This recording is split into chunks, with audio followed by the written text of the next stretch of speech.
Greetings, everybody. Welcome to episode 407 of the Hoots Podcast.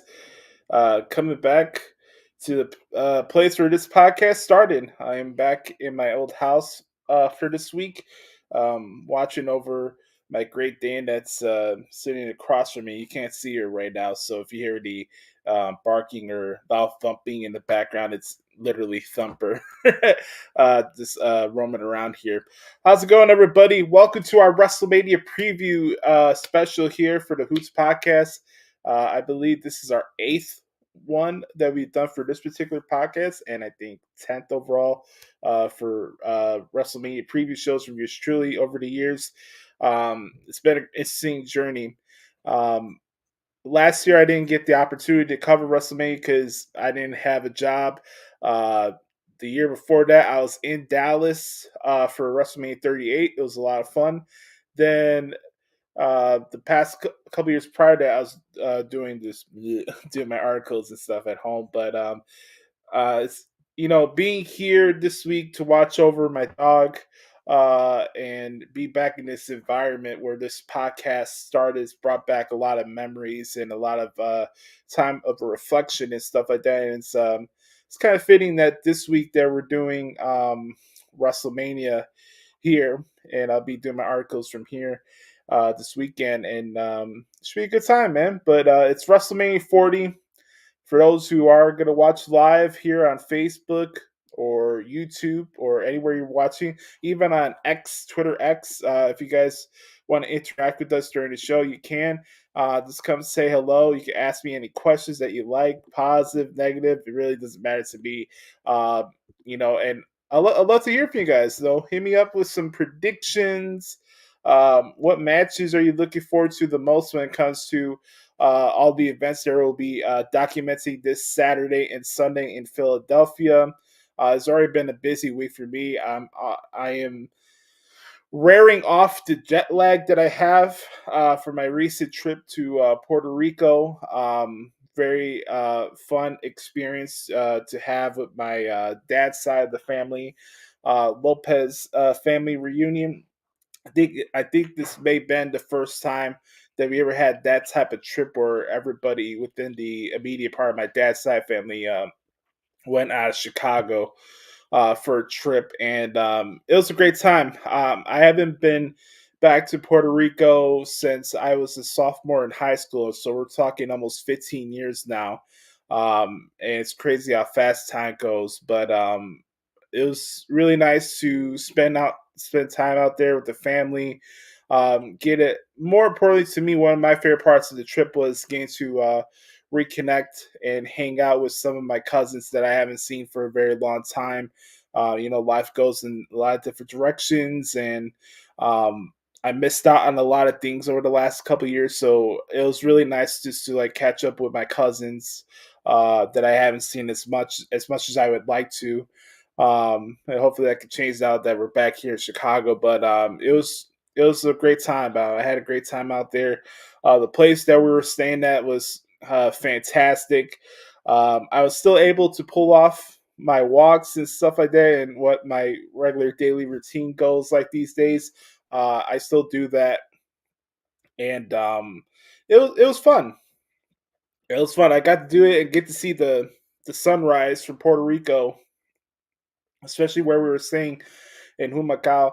Was really interesting, a sight to see for sure. Seeing that the sun come up through the water from where we are, literally the edge on the east coast of Puerto Rico. It was pretty interesting. So I had a great time. Was able to do my SmackDAHN transcription out there, so that was pretty cool. And it was just a great time, and it was a quick trip. It was kind of an in and out thing, but there's a lot of positive things that I'm going to take away from this experience out there, just being out there with the family, obviously, and just appreciating the fellowship during that time period. It was really nice, and had a nice conversation with someone on Saturday night too, so it was pretty cool.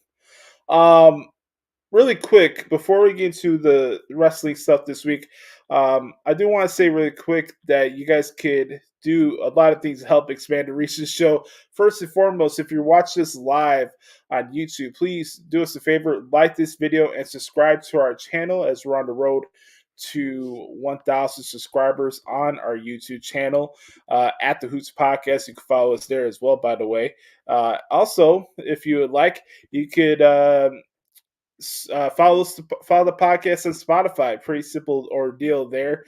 We do the podcast free of charge every single week. You get your podcast from, and literally you can type in the Hoots Podcast and it comes right to your feed. And again, you don't have to pay a single cent for it. Especially for those on YouTube, please do us that favor and like this video, subscribe to the channel, and comment down below what are your predictions for what's going to happen at WrestleMania 40. And also, if you have any predictions for NXT Stand and Deliver, I will be previewing and making predictions for both of those PLEs coming up this weekend. My fingers are probably going to fall off by the time I get back to my house. I haven't been back in my house for a week now, and a brother misses his bed. Nonetheless, you can do that. Please. Also, this would really help. This would really mean a lot to me. Um, I will be covering WrestleMania 40 both nights and NXT Stand and Deliver this weekend for WrestlingHeadlines.com. Just go to the result section of the page, and that's where you can find my work. If you see me share those articles, please do a favor and share out with your friends. It would mean a lot to me. It would help get some more views to the articles, and I'm gonna put in that grunt work this weekend. This is the biggest week of the year for my career and what we do for a living and stuff like that. And I'm very excited for this weekend. It's gonna be very special. And 40 years of WrestleMania. I'm turning 30 in a month, which is insane to think about as I'm speaking to y'all right now. And it's crazy, man. So my focus is 100% coming towards this weekend, and I'm going to deliver some badass content for you guys. And hopefully I do justice by some of these matches that we're going to see, like Gunther and Sami Zayn. We got all the stuff with Roman and Cody, Drew McIntyre and Seth Rollins. So many different things to sift through, and I'm going to try my best to give out the best play-by-play articles this weekend that you're going to get from anybody throughout the interwebs this weekend. So I appreciate the support, and check out those articles at WrestlingHeadlines.com. I got a couple of comments piling in here. Let's start off here with the Snowman. What's going on, my man? Love you, my man. Shout out to the Snowman, one of my day one good brothers, a mentor, and just a wonderful human being, man. Snowman, I let you know, man, you got a lot of courage that a lot of people don't, man. And your strength and courage and your bravery should be really commended, because, the stuff that you've had to overcome with your health stuff, man, it really keeps me motivated and keeping things in perspective, man. I love you, man, and I appreciate all the support over the years, man, and the friendship. So I want to give you a shout out. Shout out to my dear Jose, who's also still in Puerto Rico as we speak. Had a great time with my dear Jose. By the way, he created this hat that I'm wearing right now. It's pretty dope, actually. We got to get this out in like the shopping malls and Spencer's and all these different places. We got to make that happen. Seriously, this is a dope Puerto Rican flag right here. Maybe you can't tell by the color, but this is probably the hat what I would want to rock, something like that. But it's pretty cool. Really quick, I do want to mention. I know a lot of people are probably wondering what my thoughts were on the whole CM Punk interview with Ariel Helwani. This is going to be a longer podcast. There's a lot to document. What the hell is wrong with AEW is back this week. There's a lot that we need to discuss here, but I got all the plugs out of the way. as I just said a couple of minutes ago, man, I'm turning 30 in a month. I'm like, I don't know how to feel about it right now. It's like starting to like hit me right now, but it'll be all right. It'll be all right. so, let's address the elephant in the room. Okay, I'm not gonna come here and do the whole "I told you so" bit. I think that's kind of clout chasing and kind of I don't know, it's kind of corny to do that type of stuff. But the talk of the wrestling world this week is the interview that CM Punk did with Ariel Helwani, um, and covered a lot of ground. Covered the stuff with Vince McMahon. I thought his comments on that whole situation were kind of the same thing I would say in that situation. So again, another reason why CM Punk is one of my personal idols as a human being. Also, a lot of discussion about how the plan got together for him to come back to Survivor Series at the Rosemont Horizon. By the way, I appreciate it when he said that it's the Rosemont Horizon, not the Allstate Arena.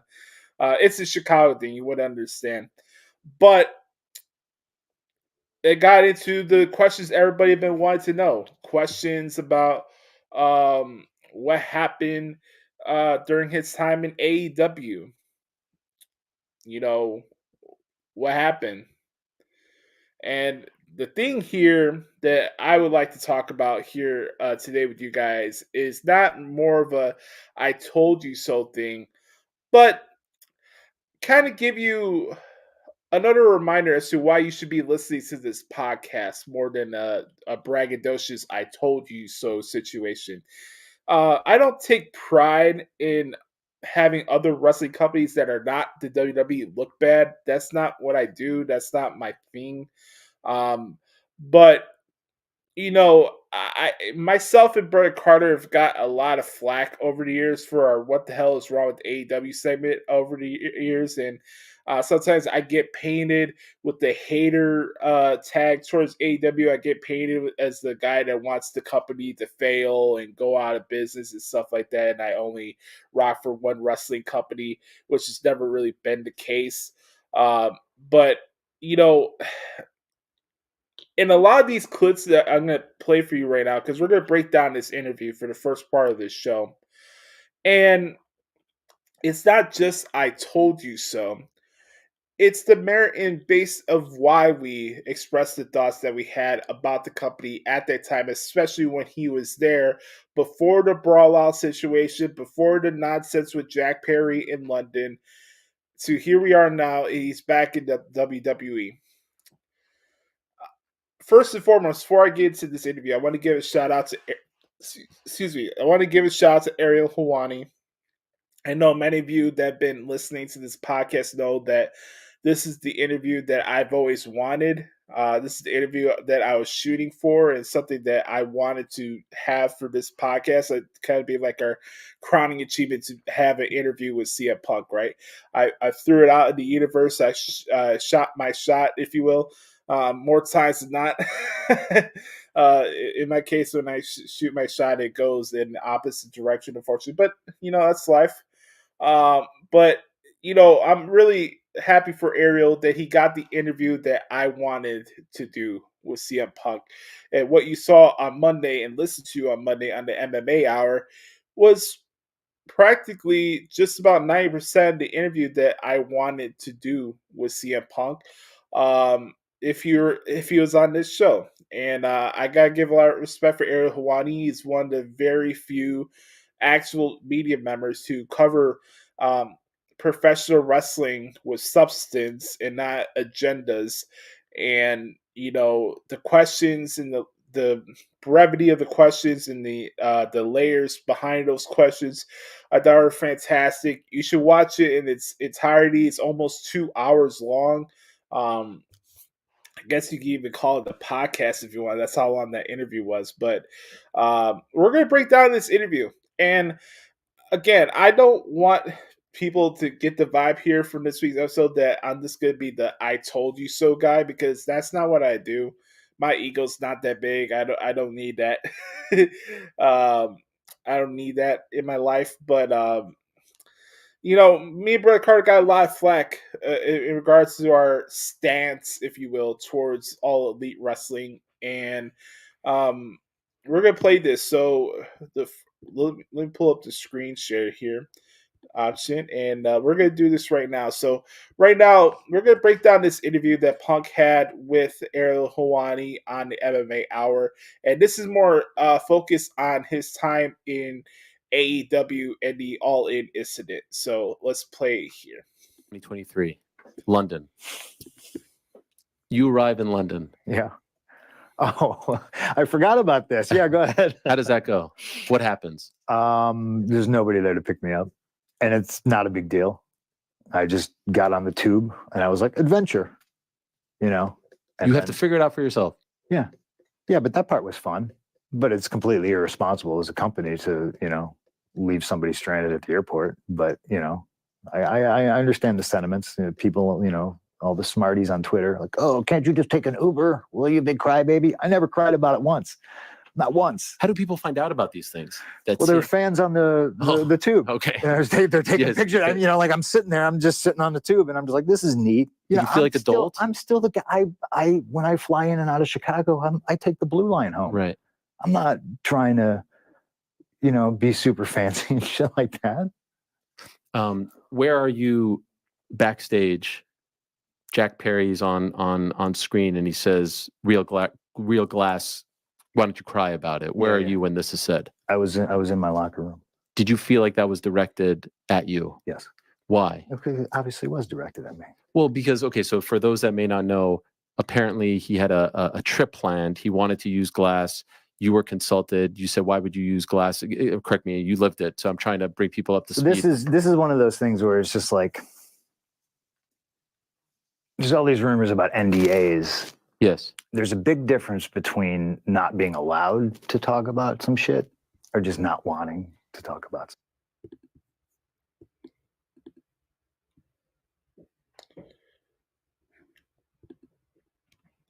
Well, I'm going to play the clip back in just a second. But that line right there about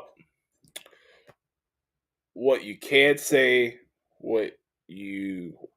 There is that difference in NDAs of what you choose to address and what you can't address. And good on Punk to have the gumption to get this out there. And I'm pretty sure for him, if you ask him, he probably wouldn't want to talk about this whole thing at all with anybody.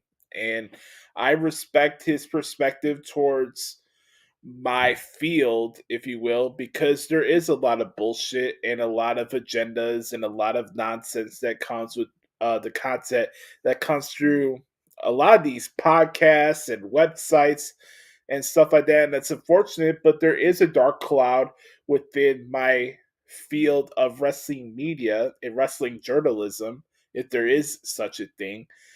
And I don't blame him for having that perspective, especially to what you mentioned later on with what happened at that scrum. Right there, you have two puppeteers who are practically one of the loudest voices within the AEW echo chamber and have actual influence on creative. There's nobody that cannot convince me that Brian Alvarez and Dave Meltzer are not part of the AEW creative team. Nobody can convince me that's not the case. And they're right there. They're slandering your name. They're putting you in a bad position from a procession point of view because they're friends with the Young Bucks. So, yeah, when you look at those two guys who in a lot of ways are looked as the standard bearer of what I do for a living, it pisses me off. Because, yeah, okay, maybe I don't have the following from a vocal standpoint like a Sean Ross Sapp, who does a lot of great work. I'm not here to knock Sean. He does what he does. Or Denise Salcedo, et cetera, et cetera. I don't have that following, right? I'm more known mostly for my transcription work than I am for this podcast. We've had this show for 8 years. we just recently surpassed 1 million downloads on Anchor. I'm very proud of the stuff that I've been able to accomplish within this podcast as well. But I also have to be honest with myself and, take a look at where I stand within my colleagues. Do I feel that I'm the best transcriber in the world when it comes to do those play-by-play articles? You're damn right I do. But also at the same time, am I up there in the upper echelon of well-known, recognized wrestling media members? No. And there's probably a reason behind that because I'm not a clout chaser and I don't need to do things and make tweets during live shows just to get likes and retweets and stuff like that. Like I just don't roll like that. So, you got Punk and he has this perspective towards wrestling media, and somebody who's been in this game for 10 years, and I'm only speaking for myself, I don't blame him for having that negative outlook towards what people like myself do for a living. Now, I don't pump out rumor and innuendo bullshit. I do happen to have work that's on a dirt sheet technically, but you gotta take the good with the bad with it. But again, that was a whole big scuttlebutt about NDAs and what could have happened here and blah blah blah blah blah. And I thought it was interesting for Punk to address that because he didn't have to address that. So let's continue on here. I'll stop rambling. Some shit. I don't necessarily want to litigate this again. You say again, you've never talked about it publicly, but no, you mean I guess I drumming it haven't, up. but that's the thing. So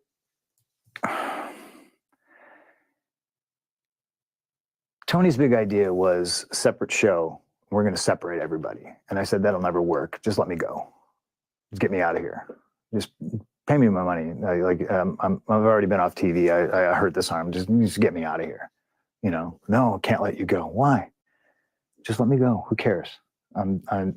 It's best. I mean, these guys don't want me here. This isn't a real business. This isn't a business predicated on making money, drawing money, selling tickets, doing business. It's not what it was sold to me as. So let me go. No, I can't let you go.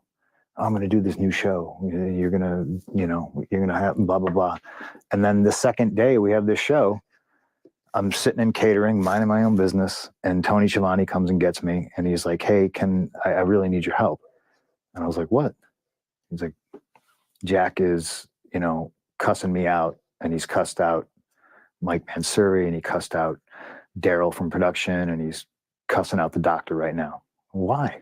What? And I was immediately like, dude isn't supposed to be here.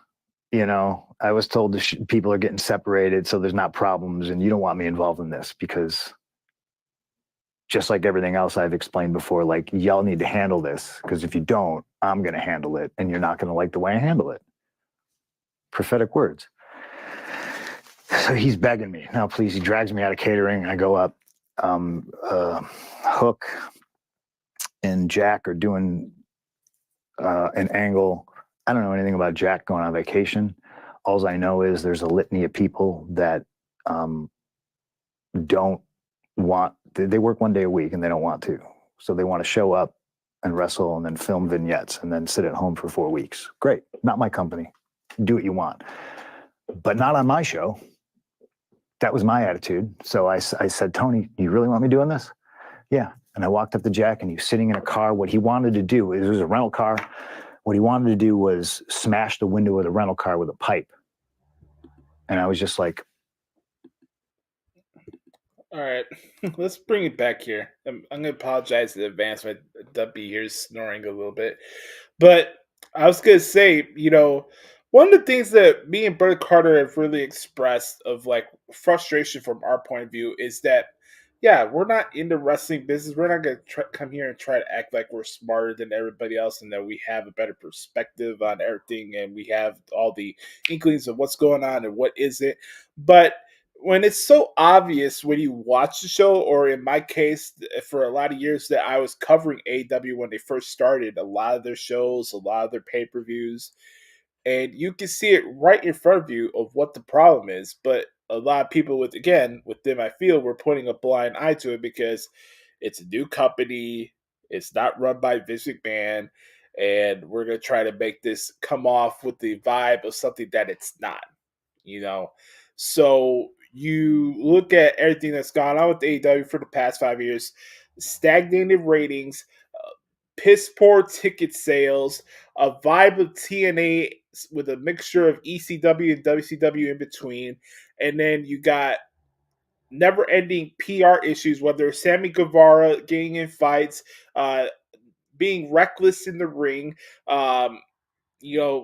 the whole stuff with Big Swole and Tony Khan's Twitter game or lack thereof, the stuff here with CM Punk, obviously. And then to the point he just mentioned there about,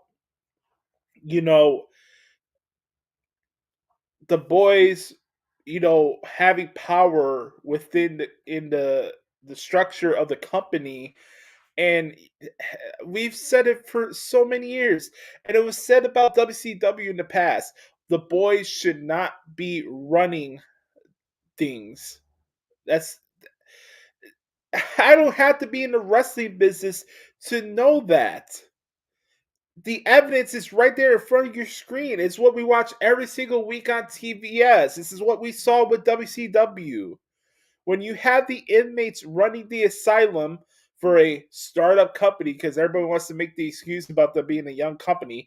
Well, guess what? When you call your company All Elite Wrestling and it still hasn't grown in 5 years, I'm sorry if I don't have any sympathy for you. I'm not apologizing for that. It's pathetic, to be honest with you. The whole thing about needing to split the rosters and having Raw SmackDown field because Tony Khan is incapable to be a boss and have these adults go into a room and settle their issues out like professionals, like grown men. And you can't do that for a silly thing like pro wrestling. And this is a guy who's part owner of the Jacksonville Jaguars and has the stuff with Fulham Football Club. You, of all people, Tony Khan, would understand the importance of having camaraderie in a locker room and stuff like that. And stuff like this shouldn't be happening. Tips in social media that brew into fights backstage. Not even just to see a buzz up. Think about this: Andrade and Sammy Guevara were talking shit to each other, and they got into a fight. Now, again, this is entertainment. This is sports. People. Fights are gonna happen. I played sports. I've seen my share of fights and stuff in locker rooms. I played sports before. I know how it works, but you also find a common ground to get back to focus of what your intentions are and making this company special and making it a true alternative and something that can be sustainable and people actually want to look forward to. Can anybody tell me with a straight face that you are always on anticipation to look forward to things that are coming out of All Elite Wrestling in 2024? Yeah, maybe in 2020 or when Punk first arrived at the first dance at the United Center. I was at that show. But everything that I just mentioned there, and one of the things that me and Brett Carter have expressed on this show about what's wrong with AEW is Tony Khan himself. The fact that it got to this point where you're having Tony Schiavone being the head of PR, not public relations, but human resources, I guess, within the company. You got wrestlers in the creative room.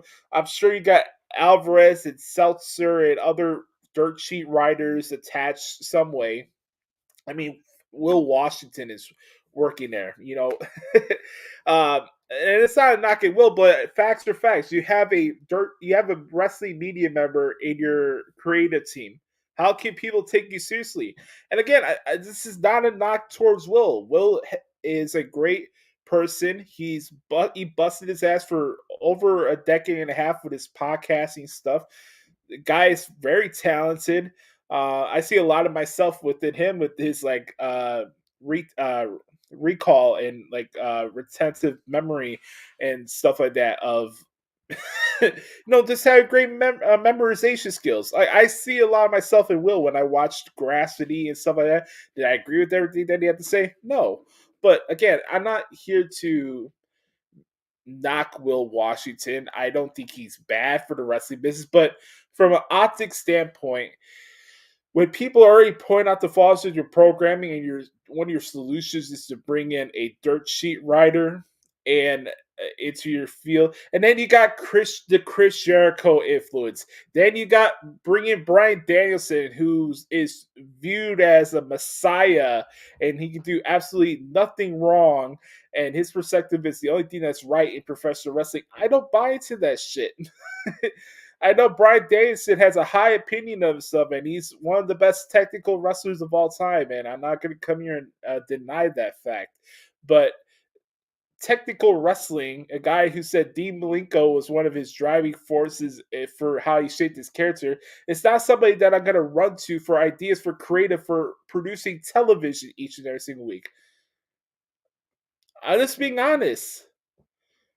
Bryan has a one-way mindset, and that's what it is. Then again, to go back to Tony Khan, this all goes back to Tony Khan. I've always said what's wrong with AEW is the owner itself. A owner that's so stuck in his dirt sheet message board ways, can't see the forest through the trees. And here's the biggest thing too. Watch the show. Where's the identity? We could bring in every ex-WWE person that you want into the promotion. Then, it's either a disappointing run. We have stuff like this behind the scenes with CM Punk, which we'll get back to in just a couple seconds. And it's just not delivering. There's no... I don't believe there's a return on investment financially with that promotion. And there's not, more importantly, there's not a return on investment as us as viewers and as an audience of consuming AEW's product. And that's the problem. I'm not saying that them existing is a bad thing for pro wrestling. I've never said that. I never wanted them to fail. But where the fuck is their identity? What about it? What about your promotion is so special that it's head and shoulders above the rest? Messaging and identity means a lot, especially if you're going to be a wrestling promotion. What I really appreciated about Lucha Underground is the fact that they had an identity and they had an underground feel to it. When I watch AEW, I feel like I'm watching what AP nerds and geeks would present as professional wrestling through their lens and nobody else's. And we're at such a higher level than you because we're message board twats and you're over here. So our opinion of wrestling is so higher than yours and you're here, right? But at the same time, they don't have the self-awareness to realize that their product is full of bullshit half the time. So I'm watching a product that has a feel, an aura of TNA, of WCW, of ECW, and I can't. There's nothing about AEW that I can pinpoint to it that okay, that's AEW. Don't give me Maxwell Jacob Freeman. That guy is an anomaly. Maxwell Jacob Freeman would be who he is within any wrestling promotion. Don't give me Maxwell Jacob Freeman as your pinpoint. And don't even dare throw pockets in my face.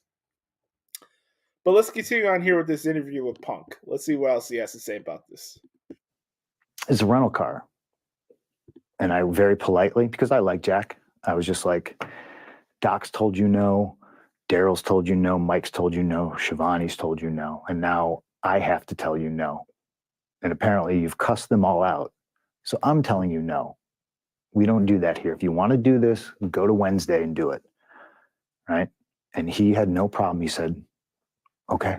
He said, well, I just thought it was a really cool idea. And I said, it might be, but this is a rental car. Boys ruin it for the boys. You're going to smash the window of a rental car and you're going to return it with no fucking window. And now whatever national budget Hertz, whatever, is going to be like, don't rent cars to pro wrestlers anymore. This is a thing that's happened. Right. This is, so I wasn't trying to throw my weight around. I wasn't like, this is my show and you gotta get out of here. I was just like, this is fucking dumb, man. And he wanted to do it so he didn't have to fly back to Canada. And I, sorry, man, we're privileged to be in this business. We're privileged to do this for a living. Like, I get it. I didn't want to go to Canada either. All the flights were delayed, canceled. Everybody's travel sucked.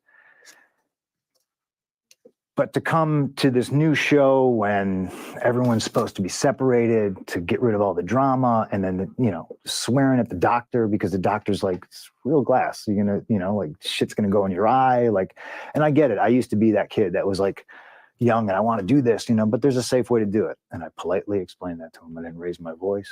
I didn't cuss at him. I was just like, I very much just said, we don't do that here. This is Saturday. It's a different show. If you want to do stuff like this, do it on Wednesday. That was it. I didn't think there was going to be a problem. He obviously took something very business-minded, very personally. And that's fine, because I've done that before too. But it's very much who he's friends with. And, shit never got squashed. Nobody's in charge. And it turned into what it turned into. So he says that, clearly a shot at you, as you said. Match is over. He goes to the back. What happens? I went to Tony and I was just like, which Tony, by the way? Khan. Okay. And I was like, please handle that. Like, please. And he was like, what do you want me to do? And I was like, I'm not telling you what to do. Just be the boss, please. Like, I'm tired of this shit. Like, I told you this was a mistake. And I told you separate shows wasn't going to work. And now we're all here. And, please handle it. Because if you don't, you're not going to like the way I handle it. Did he handle it? No. So you did? Yes. What happened? Jack came back from his match. I was the next match. I'm sitting there. And I got people with me. I'm not going to say who they are, because I got a lot of friends who work there. And I wish them all well. And I don't want them to be punished because they're friends with me. And I walk up to him and I'm just like, Jack, why do you insist on doing this dumb internet shit like on TV, and he's just like, well, if you got a problem about it, do something about it. And I was just like, man, come on, man. I'll fucking kill you. Like, what are we doing? And it just, it's like Chael says, sometimes you just can't let you get close. I thought I was doing a responsible thing. I didn't punch anybody. I just choked somebody a little bit. Samoa Joe was there, told me to stop, and then I quit. I turned to Tony and I said, this place is a fucking joke, man. You're a clown. I quit. I went to my room, and then Joe and Jerry Lynn came and got me, and they're like, let's just go out there and kill it. And I was just too fired up, and I'm fired up now, and I'm probably going to regret, talking about all this shit, but that's what happened. Okay. So for those that don't know, you actually did go out and wrestle. Yes. Do you, is that all just a blur for you, that match? Do you even remember? No, that match is I was just like, this is the last time I'm ever going to wrestle Samoa Joe. You know what I mean? Yeah. This is my last match in this company. You knew that? Yeah. I quit. I said, I fucking quit. So why did you even go out? For Joe. Right. For Joe, for Paul Turner, the referee, for Jerry Lynn, the agent on the match, because I, respect him, and I thought it was the professional thing to do. All the fans, a lot of fans there. Yeah. Probably a lot of them to see me, so just go out there and give them a show. 100,000 fans, right? I don't know. You have to check the turnstile count. And so,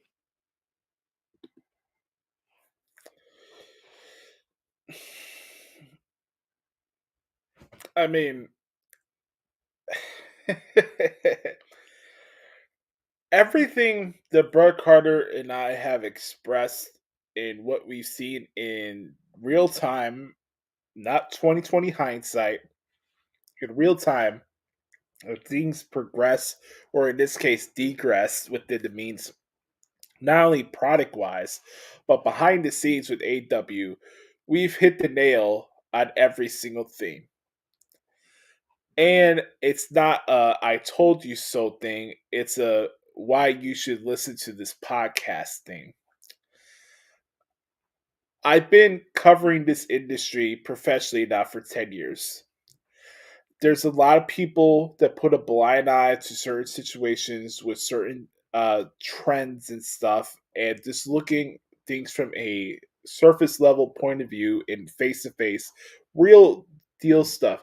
And we're talking about a form of entertainment that's subjective, and a lot of it comes down to speculation and trying to project where things are going to go with certain angles and stuff like that. And a lot of people want to be having that, hey, look at me, I got this right first, that type of stuff.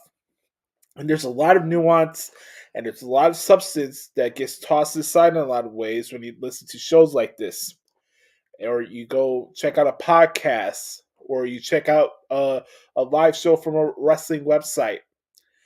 And a lot of it has next to zero substance or nuance to it. And I don't need you to agree with everything that I express on this show. I'm fine having debates. I'm fine with people disagreeing with my perspective. And half the time, I don't think that I'm always right with everything that's going on with wrestling. I don't have the answers to all this shit. I call myself a student of the game for a reason, because I want to learn, and I'm taking this 1 week at a time. A lot of people tie themselves in knots mentally, especially on air when you're doing these type of shows, because we had to feel like we have to have this far-fetched idea out there, concept and narrative of what's going on with the product, and not seeing what it is right in front of us. And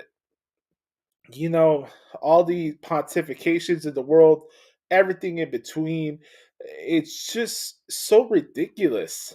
It really is. Everything that went down that caused that fight with Jack Perry at All In last year, even the stuff with Brawl Out, which I chronicled here at nauseum when it happened a couple years ago, all of this could have been prevented. All this could have been done. All this could have never happened, and Punk would still be in AW if Tony Khan had the actual ability and self awareness to be a boss. And that's the thing. When I call him a money mark, it's not just to rip off Jim Cornette or people or Eric Bischoff. I know those are the more popular names out there in the wrestling realm that criticize AW to the extent that we do. But it doesn't take Eric Bischoff, Jim Cornette, or Josh Lopez or Brother Carter to tell you what's wrong with AW. They show it to you each and every single week, and they show it to you on social media with that freaking clown going out of his way to tweet things and throw things out to the echo chamber. And all these people who do shows like this still eat that up. I still see people that are convinced that AEW is going to start averaging over 1 million viewers soon. This has been almost 2.5 years now. They weren't averaging 1 million viewers when Punk was there, and it's regressed since then. So, again, you have your top star, a guy that you wanted to give a higher position of power to, which you shouldn't have in the first place. And I'm saying that as a CM Punk fan. You give him this power to have that say over what's going on in Collision and what isn't. So here we are now, and one of your talents just wants to get one up on him because he's butt buddies with the Young Bucks. And then what happens. So yeah, he is a clown. He is a clown. He's inept at his job. And his response to all this interview that happened with Ariel Helwani was a freaking piss poor attempt at damage control, which I'll get to later on when we do What the Hell is Wrong with AEW this week. It's very funny. This time last week, I was talking about, maybe I should stop doing What the Hell is Wrong with AEW. Maybe the segments run its course. And then we get this week. Really, this segment in a nutshell is really me auditing the narratives and nonsense that comes from my field. That's really what the hell is wrong with AEW is, if you really want to know the purpose behind this segment. So, anyways, everything that Punk said, I'm not surprised. We talked about it here on the show. And, you know, what really bothered me about the whole situation is that I didn't want this for Punk when he came back, because it was a monumental moment for him to come back to professional wrestling after being gone for 7 years. And for it to end like that, in that first impression that you get is that run in AEW, yes, he had the feud with MJF. Awesome. It was a great feud. But for that to be the last stench on the first impression of your return, that could have been capitalized, executed, that could have brought AEW to even a higher level than where they are right now. It's one of the biggest fumbles in the history of professional wrestling. That is not a hot take, that is fact. AEW dropped one of the biggest opportunities in professional wrestling history. You dropped the ball with CM Punk way worse than WCW dropped the ball with Bret Hart following the Montreal screw job. And you only have yourself to blame for it.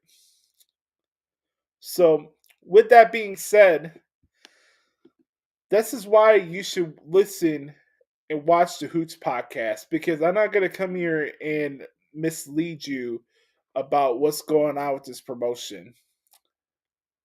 So, all that being said, that is the opening monologue for this week's podcast.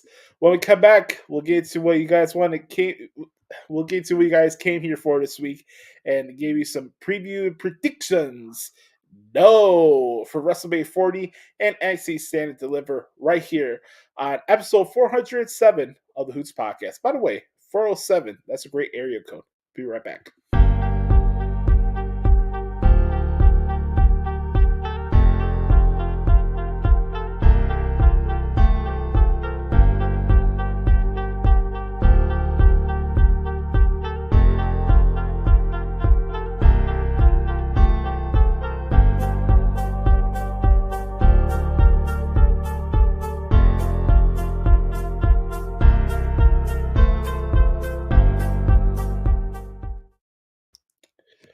Welcome back, everybody, here to episode 407 of the Hoots Podcast. Time to talk about what happened this week in WWE.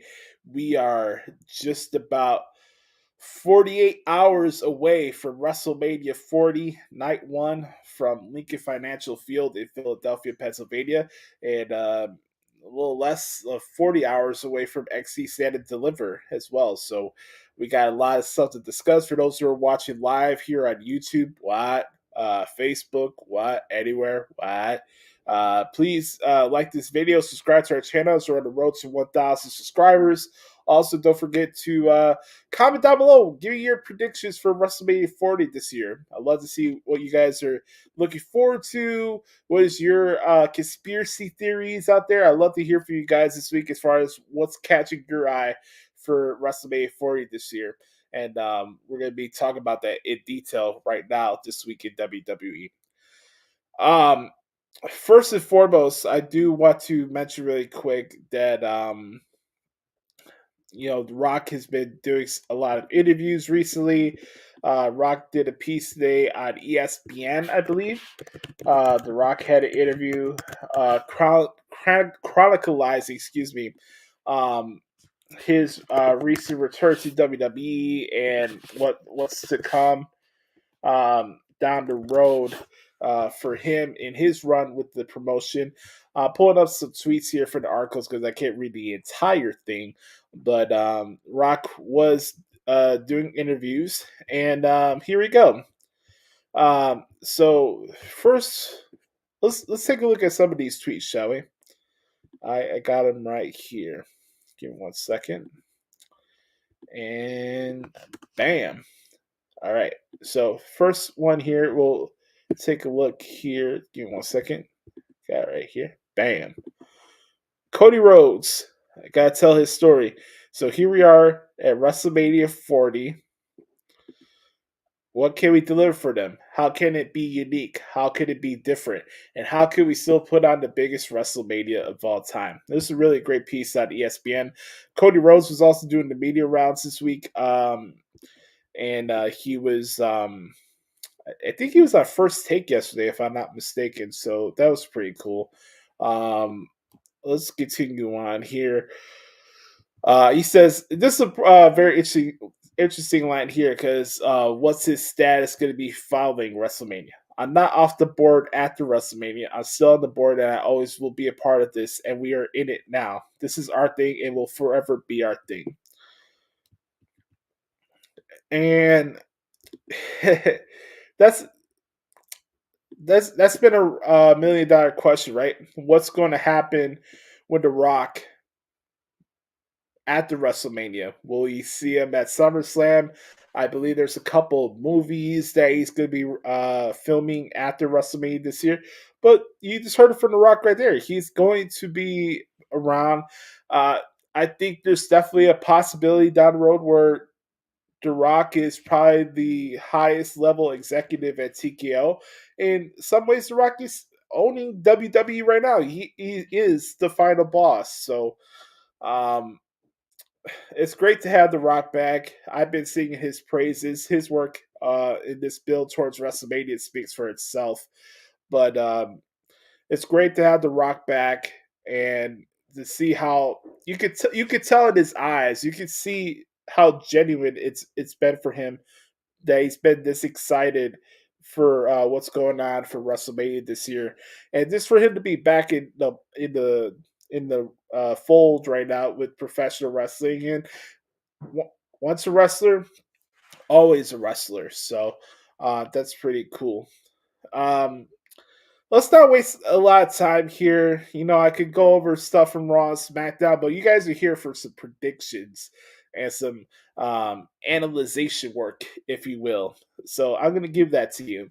We're going to start off with our predictions here for NXT Stand and Deliver first, because I want to do this in order. Excuse me. Here we go. So, before I preview the matches, we have a little tradition here on the podcast where I do my Excrement impression of matches that are already announced for this show, and I'm going to do that for you right now. So, here's the matches coming up for Stand and Deliver. Here you go. Oh, coming to you live this Saturday from the Wells Fargo Center in Philadelphia, Pennsylvania. It's NXT Stand and Deliver 2024. Here's your matches. First on the pre-show, it's Shawn Spears taking on Joe Gacy. This match was made official this past week on NXT TV. First, for a triple threat match for the NXT North American Championship, it's Oma Femi against Dijak and Josh Briggs. Next, the match. It's a special tag team match. 6-woman tag team match. Thea Hale, Fallon Henley, Kalani Jordan takes on the team of JC Jane, Kiana James, and Izzy Dane. From there, this match made a couple of weeks ago on TV for the NXT Women's Championship. It's Laya Valkyria taking on Roxanne Perez. Next, for the NXT Tag Team Championships, it's Baron Corbin, Braun Breaker, the Wolf Dogs taking on the team of Axiom and Nathan Frazier. From there, for the NXT Championship, it's Ilya Dragunov taking on the Don of NXT, Tony D'Angelo. And the main event, a special grudge match featuring Carmelo Hayes and Trick Williams. So there you go. There's your Excrement impression for Stand and Deliver. This card is pretty good, folks. I'm telling y'all, you need to stop sleeping on NXT, man. They are delivering some good content right now. They were delivering the goods during this WrestleMania season. They had a crazy triple threat match that I covered this past week on TV with the Good Brothers, LWO, and Axiom and Nathan Frazier. That was sick. Their match with the Wolf Dogs this weekend is going to be sick as well. This card in general is pretty good. I want to give a big shout out to Lyra Valkyria. She's one of my favorite female wrestlers in the world. Obviously, great to look at as far as Waterfall is concerned, but more importantly, I thought her promo this week towards Roxanne Perez and that Supernova session segment I thought was very good, and she's been doing some really good work. So I'm very excited for that match. That's one of the matches I'm looking forward to covering the most this weekend is that Lyra Valkyria Roxanne Perez match. That's gonna be very, very good, and I'm looking forward to it. But let's start off there. That'd be my first prediction to do here. I think this match does have the possibility of stealing the show. I really do. I think this match could be fantastic and deliver, pun intended, on the big stage here in Philadelphia. But I think these ladies are going to kill it. I do believe Live Valkyria will retain, though. Roxanne Perez does have a lot of momentum for her. She is a new heelish character. I don't think Lyra Valkyria is going to lose, though. I could be wrong. This is one of those matches that could go either way. It's not a bad thing on my end personally, whether one person can't win the match or blah blah blah blah blah. This person has to win or else. I don't like doing that with pro wrestling. I think it's kind of silly at times, but I'm excited for this match. These two ladies are going to beat the crap out of each other, and it's going to be a fun technical match as well. And again, you could tell by my how giddy I am here for this match. It's going to be very good. From there, we have the triple threat match for the NXT North American Championship. I think this match is going to kick off the show. Big meaty man bump and beat. Obafemi against Josh Briggs and Dijak. We have a triple threat barn burner of heavyweights here. This match is going to be insane. This is another toss up here because Obafemi has impressed me a lot. He's one of the young prospects for the NIL program, and the guy, obviously does need a lot more experience, obviously, but for what he's been doing so far, I'm very impressed with his timing and just his presence. And his promos have been pretty decent as well since he's been part of the NXT roster. And, he was the winner of the Breakout tournament this past year. I think Obafemi's stock is rising. I really do. But Dijak, this is a big moment for him, for Dijak. This could be his first opportunity to win a championship. And I think it's overdue for him. So, maybe look, I could completely understand if you want to make Obafemi just look completely unstoppable and lay out both guys at the same time. Oh, you can even do a stack pin situation like Roman Reigns a couple of years ago. But for me, this is maybe more my fans speaking for me than, I wouldn't call myself an expert, but my analyst head would probably say Opa retain. But the fan in me, Joshie, I'm going with Dijak to win the NXT North American Championship. From there, this match was made official this last week on television for the 6-woman tag match. This one's very kind of a petty feud. Thea Hale and JC Jane are at odds now. They were kind of friends where JC Jane was trying to convince Thea Hale to turn her back on Chase U. That ended up being a weird situation, and then JC ended up saving the school with having like a photo shoot of calendars, I guess. Then from there, they're bringing in this new girl, Jasmine Nix. Thea Hale messes up her arm really bad last week on TV. Then, we go into this past week of television. JC Jane has a solid match with Fallon Henley. We have a lot of shenanigans at the outside. Kiana James and Izzy Dame, who are kind of like the mean girls, I guess, within the NXT brand. They stuck their nose into the whole situation. And then, Kalani Jordan wants to get revenge on Kiana James. So we have a lot of combustible elements here. But if you ask my opinion, I'm going to go with the faces here. I think Thea Hale, Fallon Henley, and Kalani Jordan get a big victory here on Stand and Deliver. And I think the crowd will eat that up too. So this will be a good match. For the tag titles, I do believe that Braun Breaker and Baron Corbin will retain over Axiom and Nathan Frazier. This match is going to be sick. This could be one of the matches of the weekend for sure.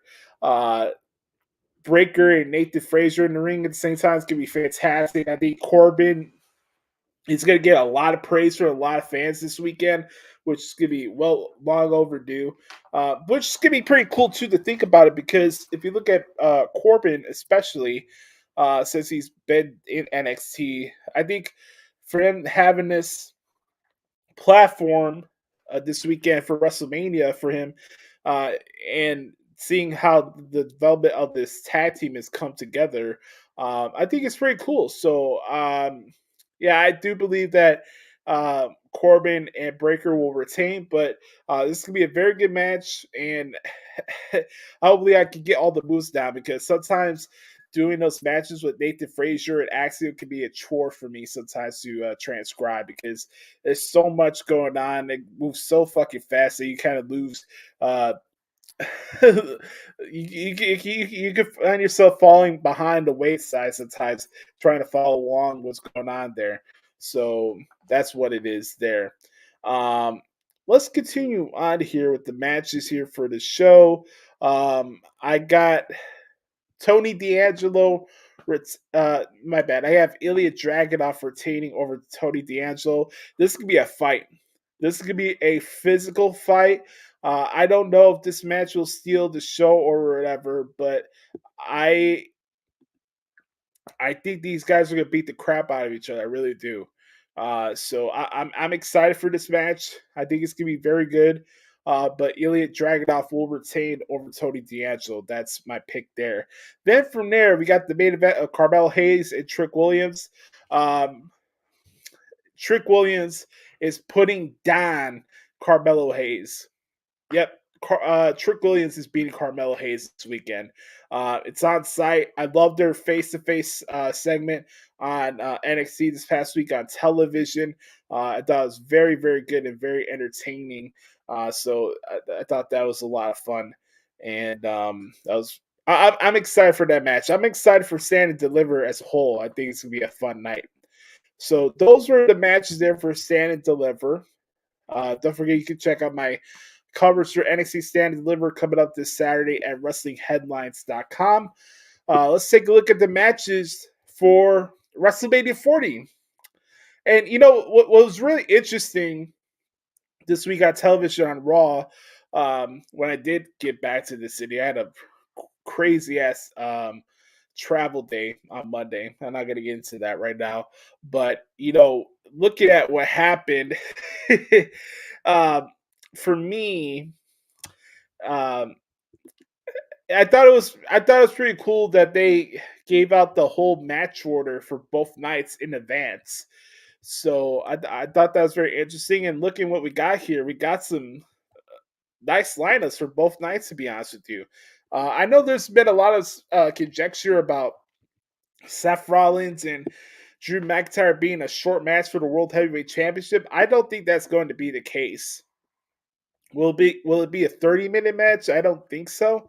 But that's one take there I want to get out of the air. I don't think that's going to be some type of short thing here. But let's take a look at the matches here for WrestleMania 40. Let's start off here with Rhea Ripley and Becky Lynch for the Women's World Championship. This feud has gone very petty between both ladies on this road to WrestleMania. And you know, Rhea Ripley was on the MMA Hour, and Becky Lynch was a guest on the show last week, and they have different perspectives on what truly is a champion in today's wrestling. And I don't know if they have actual issues with each other, but I know this could be a very physical match. Becky Lynch is uh, this is a big moment for her. You know, obviously her contract's still up in the air.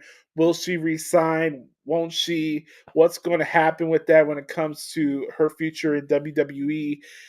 This could be another signature victory for Rhea Ripley as she takes down another member of the Four Horsewomen at WrestleMania.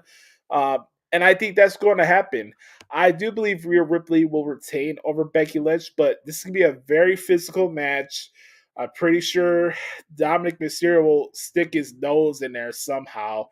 But I'm going with Rhea Ripley to retain over Becky Lynch at WrestleMania. It's going to be a tremendous match. And honestly, I wouldn't be surprised if these ladies kick off the show on Saturday. All right. Following that, we'll go to The six-pack tag team ladder match for the undisputed WWE tag team titles. The Judgment Day is Finn Balor and Davey Priest taking on DIY, The Awesome Truth, The New Day, A-Town, Down Under, and New Catch Republic. This match is going to be insane. This is going to be an absolute barn burner, and I'm really looking forward to this match coming up this Saturday for WrestleMania 40. This match can be a car crash. Anything can and probably will happen during this match, so we'll have to see how that one plays out. But to me, a couple things to look out for this match. It's possible that DIY, either they could find a way where they turn on each other. That's a possibility. I'm throwing it out there. It's happened before. Can't always trust Tommaso Ciampa, but I don't think they're winning. I'll throw that out there.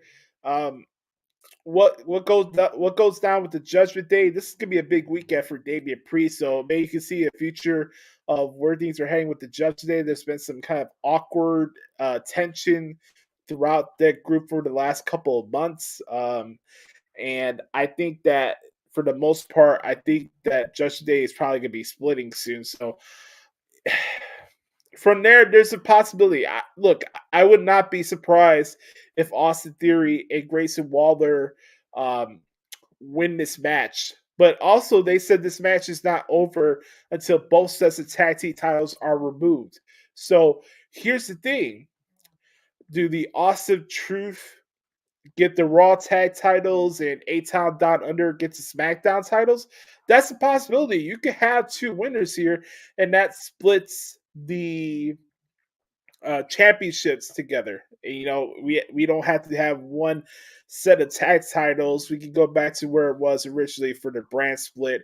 I know some people are for or against the brand split. I think that concept is kind of overstated. It's welcome if you're asking my opinion, but there's a lot of different scenarios. But if there's one singular winner for this match, I think it'll probably be the Awesome Truth. But there's also a possibility where Awesome Truth and A-Town Down Under come home with both titles. So I'm just going to throw that out there. Let's continue on here. We'll go to Bianca Belair, Jade Cargill, and Naomi against Damage Control in a 6-woman tag team match. This match was made official this past week on SmackDown. We saw the debut of Jade Cargill. Looks fantastic. This is a nice showcase match for her, Naomi, and Bianca Belair. Damage Control. I think Dakota Kai's been putting in some good work recently with her matches, so props to her. Go out to her for sure. But I do think Bianca, Naomi, and Jade Cargill will get the victory there. So nice victory for the sisters. They're down there in Philadelphia. It's gonna be a good match. LWO against Legado. My man, we have the LWO, Rey Mysterio and Dragon Lee taking on Santos Escobar and Dirty Dominic Mysterio. I think Santos Escobar and Dominic Mysterio are going to beat Rey Mysterio and Dragon Lee. I don't think this could be a 2-year in a row situation where Rey gets the best of Dominic. I think it could be a possibility that Dominic pins Rey at WrestleMania this year. And then you can finish it off next year in a retirement match, hair versus mask. It's kind of interesting to have a father and son trilogy at WrestleMania. That's never happened before. So I do believe Santos and Dominic will beat Rey and Dragon Lee, but it will be a good match. I'm looking forward to it. That should be a good one. Other ones here before we get to the big tag match. I know you guys are excited to hear my thoughts on that. Let's go with this one: brother versus brother. Jimmy against Jay. Yeet or no yeet? That's the question. Yeet or no yeet? Honestly, I would love to see Rikishi get involved somehow in this match. I don't know if he will. Hopefully he's at ringside during this match. I think that'd be pretty cool. This is gonna be a very emotional match. I maybe just with the nature of it, maybe from the emotion standpoint, this could steal the show for Saturday night. I don't know, but I hope Jay and Jimmy get some time, and I hope this is not one of those matches where the crowd is just sitting on their hands during it. This is a big opportunity for Jimmy Uso to kind of prove some of his doubters wrong. I know Jimmy Uso can deliver on the big stage. I've seen it before. And this is Jey Uso's first singles match as main event Jey Uso at a WrestleMania. So think about that. Brother versus brother, big fight feel. It could go either way. Is this where Solo gets involved? There is a possibility that Jimmy Uso will beat Jey Uso. But one thing after another, I do believe there could be a possibility that Jimmy and Jay either shake hands with each other or hug each other after the match is over. This could be a very emotional match, but I think Jey Uso will beat Jimmy Uso at WrestleMania this year. So that's my pick for that match. Then from there, we go to Gunther, the Ring General, against Sami Zayn for the Intercontinental Championship. This is definitely one of the matches I'm looking forward to covering the most this weekend. This could be a barn burner. Gunther goes from night 2 to night 1 now, and Gunther, he's very proficient in putting on barn burners and classics on big stages, and this will be no different. This will be no different at all. So I got Gunther retaining over Sami Zayn. There's gonna be some shenanigans, man. I'm sure Chad Gable will come out there. Maybe we finally see the Imperium guys come back. They haven't been together as a unit during this build towards this match, but I do think Gunther, one way or another, will squeak out a victory over Sami Zayn, and he'll retain as your longest reigning and most dominant Intercontinental Heavyweight Wrestling Champion. There you go. I got the tagline right. So, yes, I do think Gunther will retain over Sami Zayn. Then we got the tag team main event. The Bloodline, Roman Reigns, and The Rock against Cody Rhodes and Seth freaking Rollins. Oh, man. I don't even know where to start, man. Okay. So, here's the thing. This could be both of these main event matches, regardless of how this plays out. You know, we know the stipulations. If Seth and Cody win, the match on night 2 becomes just Roman and Cody straight up. If it goes to the Bloodline, they win. It's Bloodline rules for night 2. So there's a lot of stipulations going on here. But with that being said, I do believe that we'll get a more clear idea of how things are going to play out, not only for night 2 and whether or not Cody does finish his story or not, but where are the tensions going to lie between The Rock and Roman Reigns following that match if they don't win. If they do win, is one upset with the other because one person got the pinfall over the guy that they want to get the pinfall over. You know what I mean? I do believe it's an easy bet to pick that the Bloodline and the Rock and Roman Reigns are going to win that match. That's not rocket science, you know. I'm pretty sure that any of us could see that coming. But you know, that's the question. There is it good enough for Roman Reigns that he didn't get the pinfall victory on night 1? Is that where the tension lies between Rock and Roman? And that bleeds into night 2. You know, that's something to look out for. But also at the same time, I just don't think that one way or another that we're gonna have a fair fight with Roman and Cody on Sunday. I just don't. I'll be surprised if Cody does the Queen sweep this weekend in Philadelphia. I'll be shocked. I will legitimately be shocked. Hell, I would be even shocked if they won the tag match, to be honest with you. But I do think one way or another, either Drew McIntyre costs Seth Rollins the match, which helps the Bloodline win, or it's something where, The Rock hits the rock bottom and gets a pinfall over Cody instead of Roman, and they kind of having a tense situation about it. Roman kind of gets jealous about it, but one way or another, I do think the Bloodline will win, and it'll be Bloodline rules on Sunday. Let's continue on here. Let's go to night 2. So we're gonna start off with Seth Rollins and Drew McIntyre for the World Heavyweight Championship. I think that's pretty easy guess to make there. CM Punk will be on commentary for this match, which I'm looking forward to. This should be a lot of fun. This one could go a lot of different directions. This match could be very telling for the future of Raw and where things are going here. But I think it's time. This is not a knock towards Seth Rollins, because I know a lot of people who do shows like this like to knock Seth Rollins and his character and his quality of this title reign, whatever you want to call it. But I have a lot of respect for Seth Rollins, and he's been busting his ass, and he's been one of the unsung heroes for this build towards WrestleMania. So I have a lot of respect for Seth, but looking from a bigger picture standpoint, I do think that this is time for Drew McIntyre to win the World Heavyweight Championship in front of live fans here. And I think it's time to make a change for the World Heavyweight Championship. So I'm going with Drew McIntyre to defeat Seth Rollins. Will Damian Priest cash in?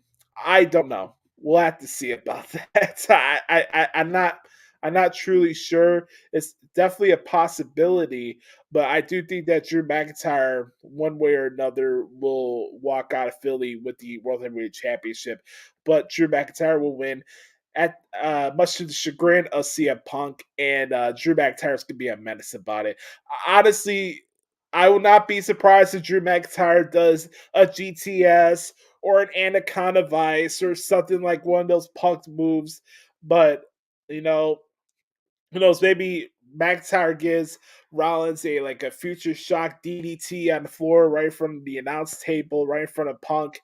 I have a lot of different thoughts throughout a lot of these matches. This is the fun part for me when I get to preview a PLE or something like that. I can kind of project of how the match is going to go, just due to my experience of transcribing matches like that. So I got a little nerdy there for you guys, but just some things to look out for there. I have Bayley becoming your new women's champion over Io Sky. I think that she will get help from Jade and Bianca and Naomi. They'll feed off the women for Damage Control. I do think that Bayley will be your new women's champion at WrestleMania. But here's the but here. Bianca, like I said, Bianca, Jade, and Naomi will be out there to support Bayley. I think that Bianca turns on Bayley after the match. So this is a little hot take here because, EST wants to make things about herself. She's been kind of teasing that she's going in a different direction here. I think that she's jealous that she's not getting her signature moment at WrestleMania, so she's going to take it for herself. She is turning on Bayley after that match. So Bayley will have a nice little moment to win, but Bianca probably turns on her at the match. If that doesn't happen, then we'll see Bayley win. And guess what? She gives Michael Cole a hug. How about that? Let's continue on here. Let's see what we got here. Other matches. Oh, yes. Let's do this one. The grudge match. Special grudge match was made official a couple of weeks ago. We got LA Knight against AJ Styles. Dumpy here is sleeping. She's doing all right. She's a good girl. Dumpy. You a girl? All right. Sorry about that. LA Knight and AJ Styles, they're going to go at it. LA Knight pretending to be a security guard on SmackDAHN Friday. It was pretty funny. this wants to be a grudge match. I think some people are kind of sleeping on this. Maybe it's because people are disappointed that LA Knight's not fighting for a championship at WrestleMania, so they're kind of like thumbing their nose at this match. But honestly, I'm happy for LA Knight, and I'm happy for AJ Styles that they actually have something to do at WrestleMania. So, it's kind of the age-old thing during WrestleMania season. Somebody costs you the Rumble match, or in this instance, the Elimination Chamber. Get your revenge. It's on site. So I think that LA Knight will beat AJ Styles, and I'm happy that they're doing this grudge match. I really am. I think it's gonna be a good one. Nice little showcase for LA Knight in front of a big crowd like that. I don't know how long the match is going to be, but I think that it's gonna be pretty cool for LA Knight to do that, and I'm happy for him. Let's continue on here, shall we? Let's do this one. The 6-man Philadelphia street fight with the Pride and the Final Testament. That match is going to be a barn burner, to say the least. So, if you take a look at it, we got the Street Profits and Bobby Lashley, and we got the Final Testament. Karrion Kross gets to be on WrestleMania. I'm very happy for him. I thought this was going to be a situation where this match was going to be on the pre-show or something like that. So I'm excited for this match. I really am. I think this match is going to be very physical. Get the tables out. You get your little ECW moments like that. I think that's going to be pretty funny. I don't think we're going to have any flaming table spots, so I think we could temper down the expectations there. But, I think it's interesting. They're in Philadelphia. It's ECW land. You have a ladder match on night 1. You have this street fight on night 2. I get it. It's going to be a car crash, just like the ladder match would be a car crash. But I do believe, in my opinion, the Pride will beat the Final Testament at WrestleMania. I think it's going to be a good match, and it's going to be very physical, and we'll see how it plays out after the fact. But we'll see how it goes. All right, from there, let's continue on here. We have here's for me, this is the match that I think could be very underrated. Will this match be the one that steals the entire weekend? I don't know, but it's a triple threat match for the United States Championship with Logan Paul, Kevin Owens, and Randy Orton. This match is going to be a lot of fun. I'm looking forward to it. I think SmackDAHN on Friday, they need to get a lot of momentum for that match. So I know that Randy Orton's advertised to be a guest at the Kevin Owens show. We'll see how that plays out. I'm sure Logan Paul will get involved there. So this triple threat match is going to be pretty good, actually. So I'm going to go with Logan Paul to retain. This is a scenario here that we might get Randy's first real feud coming out of his return to WWE, with it being Logan Paul. My bad.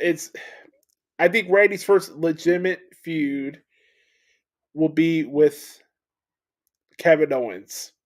I can see these two having a grudge feud with each other after this match. So I think for me, will definitely be Logan Paul retaining and causing tension between Randy Orton and Kevin Owens. So, last week they had the whole thing where Kevin almost hit Randy with a stunner.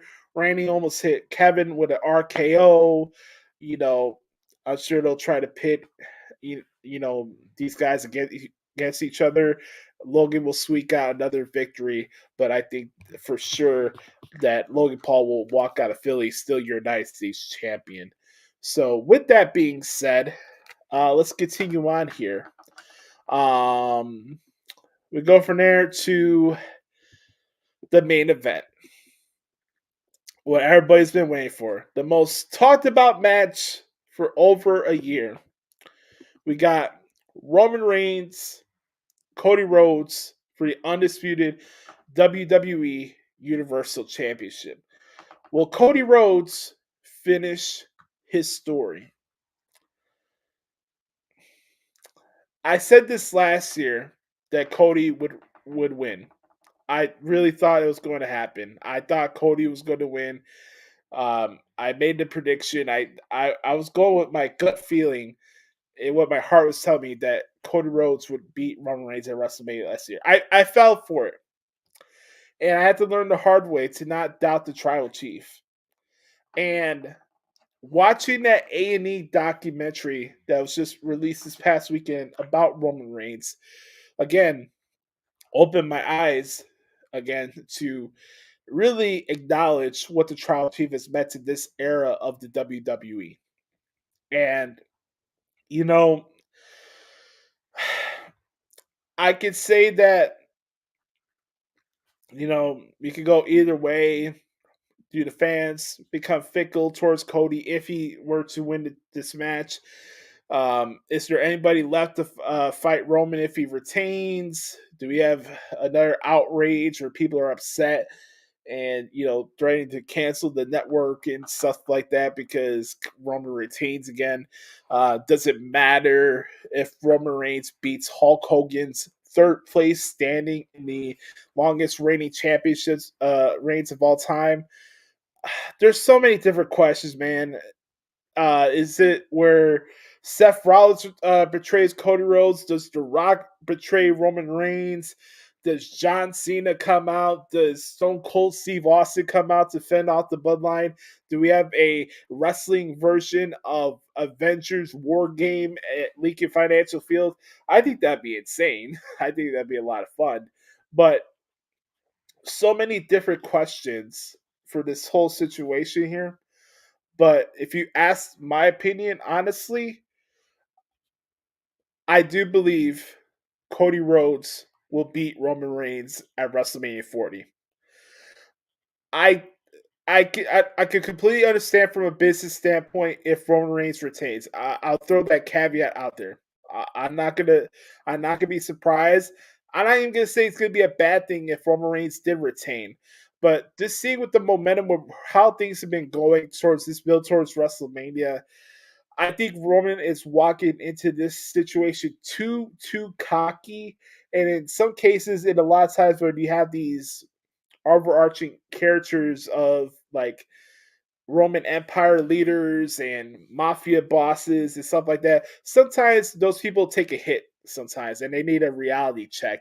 And I think in this situation, Cody Rhodes will win, but it also makes the tribal chief take a step back and reevaluate some things and get his shit together and come back even stronger with a bigger attack. So I do believe that Cody Rhodes will retain. No, bad. I think Cody Rhodes will become your undisputed WWE Universal Champion at WrestleMania. I am not saying that as a Cody crybaby because I'm not a Cody crybaby. Actually, I'm a tribal chief, Mark. If you want my honest opinion, but I am going with Cody Rhodes. I think it's time Cody Rhodes gets his moment at WrestleMania 40, and those are my predictions for WrestleMania 40. I'd love to hear from you guys, man. Hit me up at the Hoots Podcast. Comment down below this video here on YouTube. Let me get your conspiracy theories and predictions for this show coming up this Saturday. Don't forget to follow along my coverage of WrestleMania 40 on WrestlingHeadlines.com. And that's that. But we got more to do here on the podcast at Hoots. We're not done here. I tell you guys, it's going to be a long episode this week. Ladies and gentlemen, it's time to take a trip. It's something that we didn't get a chance to do last week. You know, we took a week off for this segment, but now more than ever, it's more fitting to bring back one of the most popular segments known to man in the world of professional wrestling, a segment that's worthy of an Emmy, if you ask my opinion. Ladies and gentlemen, it's time once again to take a trip down to a realm of questions that we like to ask each and every single one of you every single week. Folks, it's time for What the Hell is Wrong with AEW? Let's start this bad boy off in a 3, a 2, a 1. Your meat, beat your meat, beat your meat, Beat your meat. Beat your meat. Beat your meat. Beat your meat. Beat your meat. I'm telling you, my time is right now. Right this minute, 2022. We're living it. My time is now. My time is right goddamn now. Man, what intensity. The quality of the product and the quality of the shows is at an all-time high right now. But I do know that it's a real war between AEW and WWE. I'm still cashing fat checks, and I am still banging the hottest bitch in this entire place.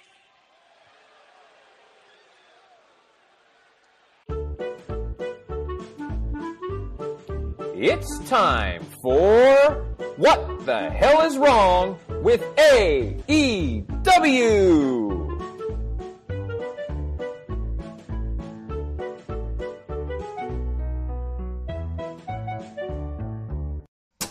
Fuck this shit, I'm out. Fuck this shit, I'm out. No thanks. Don't mind me. I'ma just grab my stuff and leave. Excuse me, please. Fuck this shit, I'm out. Nope. Fuck this shit, I'm out. Alright then. I don't know what the fuck just happened, but I don't really care. I'ma get the fuck up out of here. Fuck this shit, I'm out. All right, folks, welcome back to the Hoots Podcast after What the Hell is Wrong with AEW this week. Well, I spent the first half of this show talking about CM Punk's, talking about what's wrong with AEW and kind of echoing everything that we've been saying on this show for so many years. But this week we had Damage Control, not the faction. We had the Damage Control response from AEW this week. And it came from the R-rated superstar, the man that's been in the company for 6 months, Adam Copeland. I want to play this clip for you guys. Maybe, maybe not. I might get a copyright strike. I don't know. We'll see here. But I got to tell you what, man. I saw the promo last night. I watched Dynamite in its entirety. I watched it live last night. I think the first time in a couple of months I watched Dynamite live. Let me start off with the positive stuff here before I get into this segment here. I liked Will Hobbs and Will Ospreay. I thought it was a good match. I thought Karen Danielson and Lance Archer was decent. I'll throw that out there. Decent. I won't go over the board there. But when I look at Dynamite, there's some things that I liked and some that was just there. You kind of get the yin and the yang. I thought, like I said, those first couple matches were good. I thought the contract signing with Samoa Joe and Swerve Strickland was pretty good. But we'll get to the shenanigans in just a couple of seconds. But I do have to say, though, this Dynasty show is just like shaping up to just be the also typical Meltzer 5-star classic matches. So you got Swerve and Joe. You're probably going to get FTR and the Young Bucks again because of how this tournament has been playing out for the tag title tournament. Then you got Ospreay and Danielson. That's one that people have been waiting for. One thing that I did forget to mention that I did like from Dynamite last night was the Willow Nightingale promo. I thought it was very good. Very, very good. So I just found the promo here. We're going to play it for you guys here. So we're going to play this promo from Adam Copeland on Dynamite last night. And folks, this is prime example 1A of what's wrong with AEW. Let's play this. There has. Screw that. I want to talk about positives. And if you're a fan of pro wrestling, man, it is a great time to be a fan of pro wrestling. There's a whole lot of positives right now. If you're sitting here, if you're watching at home, hell, if you can feel compelled to go on social media, even if it's just to complain about pro wrestling, you're a fan of pro wrestling. I am a fan of pro wrestling. You know, I grew up, I watched WWF. No, that's not a reason to boo, man. You're missing the point on this. This is to celebrate all of it. I watched NWA. I watched Stampede Wrestling out of Calgary. I watched Owen Hart start his career. Pretty damn cool. I watched BC All-Star Wrestling out of Vancouver. I watched International Wrestling out of Montreal, and I devoured it all because I love professional wrestling. And I know you've heard this before, but please bear with me because it's close to my heart. For 9 years, I had this torn away from me. And when I finally got it back, I worked to get it back because I love it so damn much.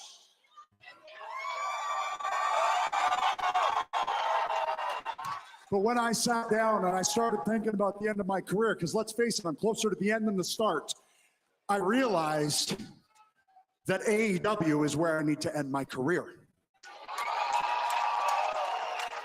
And a lot of people didn't seem to understand that, but I looked at the roster and I saw a murderer's row of talent. I have been in some of the most phenomenal locker rooms of all time, and I will put that locker room up against anybody. I came here because I can face Will Ospreay. I can face Kenny Omega. Hope you're doing good, bud. I can face Hangman. I can face Swerve, Joe, Claudio, Moxley. I can face Darby. I can face FTR. I can face the Young Bucks. I can face Buddy Matthews, Brody King, and Malachi Black. And by the way, those are all first time ever matches. How crazy is that? That happens in AEW. Now, I got a lot of friends in the industry, right? They call me, they go, man, Adam, it looks like you are having a blast out there. Guess what? I am. This isn't hyperbole. This isn't me knocking anywhere else. I have had a phenomenal career. I have fun everywhere I've been, everything I've done, but this is the most fun that I have had in my entire 32-year professional wrestling career. So I celebrate AEW.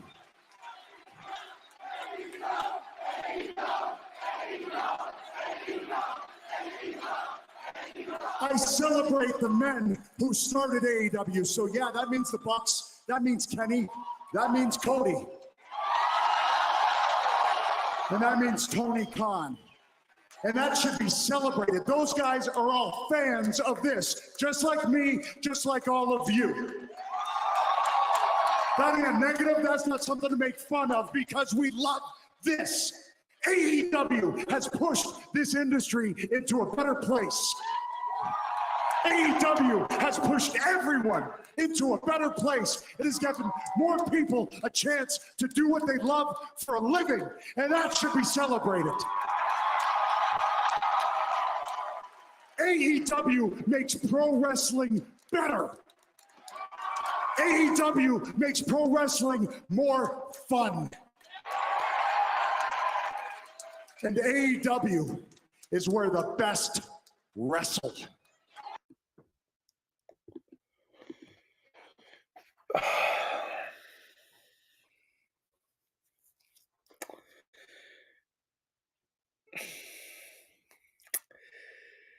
You know what?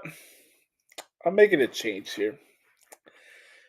Originally, I had idea of this doing a separate Clod of the Week this week, but now that I've had to watch and listen to that a second time now, ladies and gentlemen, the Clod of the Week this week goes to Adam Copeland. I thought you had some standards and some self-awareness and the ability to read the room as one of the greatest performers of all time and a guy that I've been a fan of since I was 4 years old. But for you to blur out that rhetoric, that nonsense that spewed out of your mouth a couple minutes ago about how AEW's made professional wrestling better, AEW's makes pro wrestling fun, and AEW is this and that. And for you to even utter the fact that you're having the most fun of your career right now, okay. Okay. I would 100% understand this promo, and I would even honestly would understand it and respect it if it came from Chris Jericho, even though I don't want to see him on my TV screen anymore. Or, you know, hell, throw Darby out there. Hell, have MJF come out. He's not doing anything right now. He's injured. He's trying to rehab. Good for him. He's got a good piece of waterfall next to him. That helps the situation. But you got MJF. Have him come out and do that rah-rah speech. Have Adam Cole. He's not doing anything. Have him come out and do that speech. But all the words that Adam Copeland spewed out in that soliloquy to kick off Dynamite last night ring hollow with me. I don't buy it. I don't think it was authentic. I thought it was forced. And honestly, it's quite laughable, to be honest with you. I know that Tony Khan doesn't have the balls to respond to CM Punk because he knows that Punk is right. Tony Khan does not have the balls to acknowledge the fact that he's inept at his job as a wrestling promoter. I'm not saying that Tony Khan's a bad person, that he doesn't deserve to be in the wrestling business or anything like that. I'm not even knocking Tony Khan on a personal level. I don't know Tony. That's not for me to judge somebody's character. I don't think he's a bad person. I think he needs to lay off the cocaine and weed a little bit. Have some stream of consciousness, especially for a guy who's has no self-awareness whatsoever as a boss. So I know that this kind of response was going to come out, whether it's from Adam Copeland or the Three Goosehead commentary. That response was going to come, and I was expecting it. And again, I get it. I understand the perspective. But for somebody like Adam Copeland, who's been only with the company for 6 months, to act like he's been there since day one and talk about the good merits of AEW, now it's not the time to have that speech. You want people to invest in your product? Put on a good fucking show. How about that? How about putting on a product that doesn't make your eye roll? How about putting on a product that doesn't make you start questioning your IQ? How about having a television show that has an identity? How about we start from there? So, okay, CM Punk made me look bad. So you know what? I'm gonna bring out the guy that I replaced him with. He's gonna do the rah-rah speech, because basically that's what happened. Anna Copeland goes to AEW to replace CM Punk. Do I believe that Adam Copeland is happy to be in AEW because he could do new matches and he could fight other wrestlers that's not the same people all the time like he was in WWE? Sure. I get it. We're all in the industry and we understand the whole thing about wrestlers or artists and they want to express their art in the ways that they want to do it and blah, blah, blah, blah. But Vince McMahon is not around anymore. So I don't want to hear that excuse and rhetoric from Adam Copeland. I have all these first time matches ever, and that could only happen in AEW. Okay, great. Will it mean anything when by the time you have all those matches with Olivier and Darby and FTR and et cetera, the fact that you just did a trilogy with Christian Cage, and guess what? It didn't move any metrics of business whatsoever. Adam Copeland, you are the clown of the week this week. That promo was ridiculous, and I thought you would have the self-awareness to pinpoint when something is stupid like that. Read the fucking room next time. I mentioned stuff that I did like in the program this week. Like I said, I liked the Will Nightingale promo. I thought she has some good fire, but out comes Mercedes Moné, CEO, CEO, CEO. Great, awesome. Never say that. I would never say that Mercedes Moné is not great to look at. She is. She's hot. She really is. But it's so silly about these power rankings for AEW and wins and losses mattering, and like, oh, hey, guess what? I'm Mercedes Moné, and I'm the greatest wrestler of all time. And guess what? Whoever wins the match at Dynasty gets to fight me at Double or Nothing because I'm Mercedes Moné and I'm the CEO, CEO, CEO. Give me a break. All right, let's take a look at let's look at the other stuff on the show. Hook, Lion Hook. Once again, the biggest cloud chaser on God's green earth, Chris Jericho, is now latching his hooks onto Hook, and he wants to basically be a mentor. Maybe this bleeds into a feud. Just like all Jericho's feuds, they go absolutely nowhere, and the guy who's gaining momentum starts losing momentum. And again, get away from the web of Jericho because your stock will be going down, man.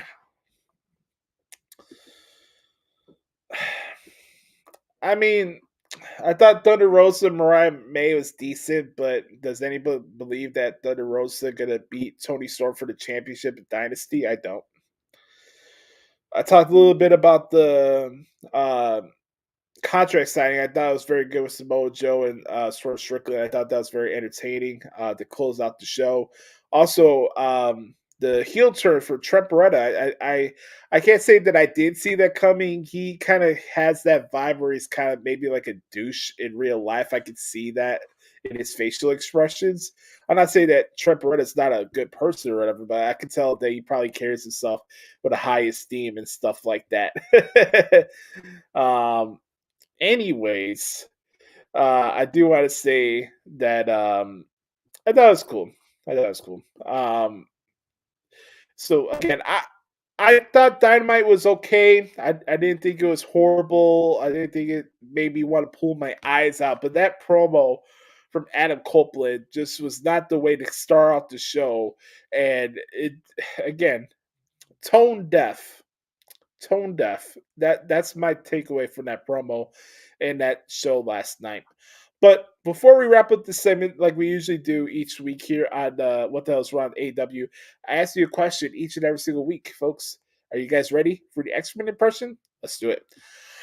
Coming to you live on pay-per-view on Sunday, April 21st from the Chavis Arena in St. Louis, Missouri. It's the inaugural edition of AEW Dynasty. Here's your matches. First, a singles match for the AEW Continental Crown Championship. It's the champion, Kazuchika Okada, taking on Pac. From there, for the Women's World Championship, it's timeless Toni Storm taking on Thunder Rosa. A match was made official last week on television. It features Adam Copeland, Eddie Kingston, and Mark Briscoe against the House of Black in a trios match. Next, a House Rules match for the AEW TBS Championship as the champion Julia Hart takes on Willow Nightingale. From there, we have the finals of the vacated AEW World Tag Team Championship Tournament. The Young Bucks takes on the team of FTR. From there, a dream match, a first-time ever match here live on pay-per-view. Will Ospreay takes on Bryan Danielson. And the main event for the AEW World Championship, it's Samoa Joe taking on Swerve Strickland. More matches to be announced. Make sure to follow Tony Khan on Twitter at Tony Khan.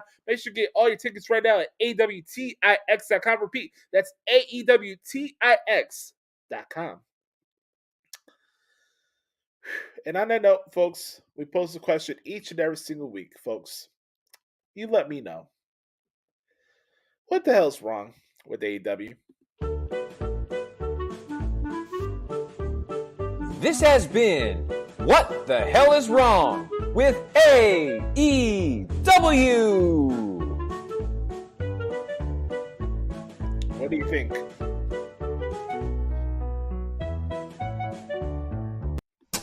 Fuck this shit, I'm out. Fuck this shit, I'm out. No thanks. Don't mind me. I'ma just grab my stuff and leave. Excuse me, please. Fuck this shit, I'm out. Nope. Fuck this shit, I'm out. Alright then. I don't know what the fuck just happened, but I don't really care. I'ma get the fuck up out of here. Fuck this shit, I'm out. Okay. What the hell's wrong with AW's in the books? And ladies and gentlemen, when we come back, we'll get to our main event segment this week. A fun, supersized edition of the Hoots Podcast this week for episode 407. When we come back, we'll get to our questions segment, otherwise known as the Back Porch Q&A session, right here on episode 407 of the Hoots Podcast. We'll be right back. Yeet.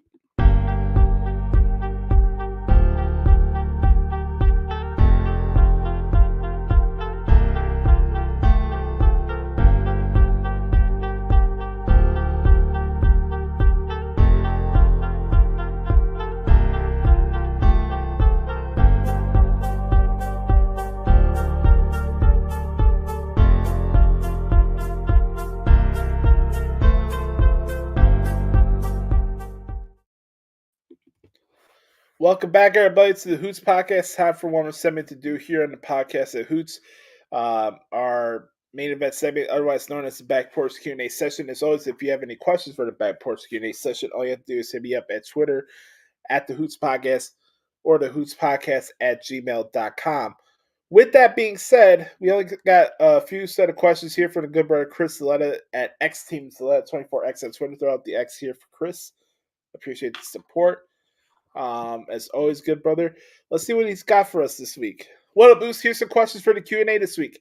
How has the trip been to Puerto Rico? It was fantastic. I had a really good time. I was only there for 4 days. I got back late Monday night, going into Tuesday morning. The flight back here was fucking brutal, but besides that, maybe Mother Nature could be another winner of the Clown of the Week this week. But I had a great time, man. Like I said at the beginning of the show, it was really special for me to have that time to reconnect a little bit with some of the cousins that I kind of lost touch with or haven't seen in a long time. So that was cool. Just being out in that environment with having everybody together with that setting was really nice. And it was nice. I really appreciated it. I definitely know for myself, I definitely will need to have another vacation just strictly by lonesome. So I had to do that soon. But for the most part, man, I had a great time with the family, and I was glad we were able to have that for all of us, and it's gonna be a great memory to have down the road. A lot of great memories with our family. You know what? Let me do this. I never did this before. Let me show you a picture from the trip here. We kind of sometimes I like to keep things close to the chest when it comes to my personal stuff with my family, but I do want to do this for you guys and show you some stuff from the trip here, and show you a picture that I took down in Humacao.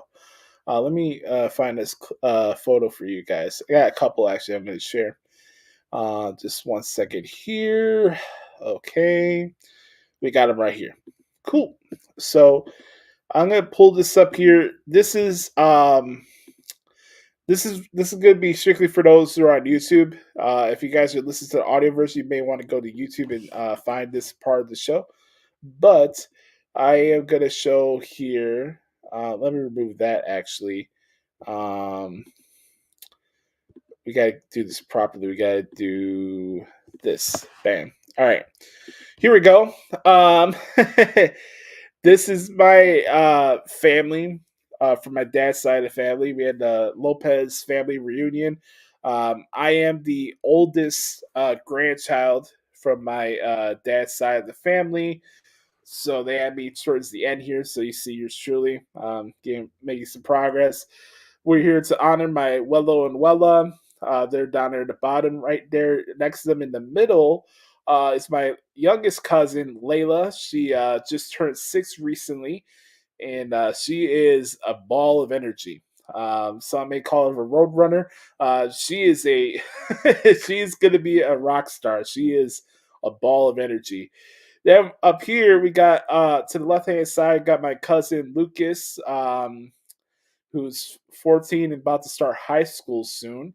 Got my other cousin Nolito, who's turning 21 this year, I believe, which is insane. I'm getting really old. Next to him is Lucas's brother, Gino, another cousin of mine. I actually went to I remember this when Gino was like Layla's height. Actually, we went to a wrestling show at the Rosemont Horizon in 2011. It was a lot of fun. And then next to me is my wonderful cousin, Gina. She is a police officer here in Chicago. And she is a tremendous woman. And it was great to get to see her. I haven't seen her in a long time. So it was really nice to see her. And it was just a great time. So I'll bring you a little bit into my life, folks. So that's my Rican side of the family. So I just wanted to share that with you guys there. So we all they made custom shirts for the trip and wore that. And then it's kind of interesting to be in a position where you're kind of the older statesman of a group. So like I'm the oldest grandchild there, and it's not a bad thing. I'm only turning 30 this year. My life's not over yet. But it was a great time, man. I really did. I appreciate you asking me that, Chris. But all in all, man, I have no complaints about the trip, man. It was special for a time that we got to spend with each other. And I appreciated the invite and appreciate the time that we got to spend with each other. So that's really my takeaway from it. So I had a good time. All right, let's continue on here with the questions here. More likely to change hands at Mania, U.S. or IC title? Good question. I'll go with the IC title. I'll go with that. There's 5 spots on your Mania Mount Rushmore. Who's your 5 from this decade? Good question. Very good question. I'm gonna go with Roman Reigns, Seth Rollins, Cody Rhodes, Charlotte Flair, and Becky Lynch. I think that's fair. Roman Reigns, Becky Lynch, Cody Rhodes, Seth Rollins, and Charlotte Flair. Those would be my 5 for the Mount Rushmore. But that's a great question there too. Thoughts on Punk interview and Adam's response last night. The Punk, Chris, you gotta go back to the beginning of the show, man. I laid it all in detail and it mentioned it. What the hell's wrong with AWI? Adam Copeland's response was tone deaf. That's all I was saying. Thoughts on the Stephon Diggs trade? Where do you put Houston among teams in the AFC next season? Well, shout out to the good brother Mike Rubio, man. I want to hear any complaining about your teams next year. I don't want to hear any complaining from you this next football season. They are loading up with a lot of good players, man. So people watch out for Houston. They're going to be on the rise. Will I say this makes Houston an instant Super Bowl contender? I don't know yet, but they're going to be a force to reckon with for sure. So hopefully they got some good reassurance policies because you never know how it is with quarterbacks, especially in their second year. Maybe they get injured or whatever, but hopefully they got a good backup rotation there. But no, it's a big deal. I think Houston's going to be a very good team. Do the Usos reunite at the WrestleMania? I'll say yes. I do believe that they will reunite with each other. Will Dragunov be on the main roster at the WrestleMania? No. I think Dragunov will be part of the main roster following SummerSlam time. Or when we get to that Bash in Berlin show.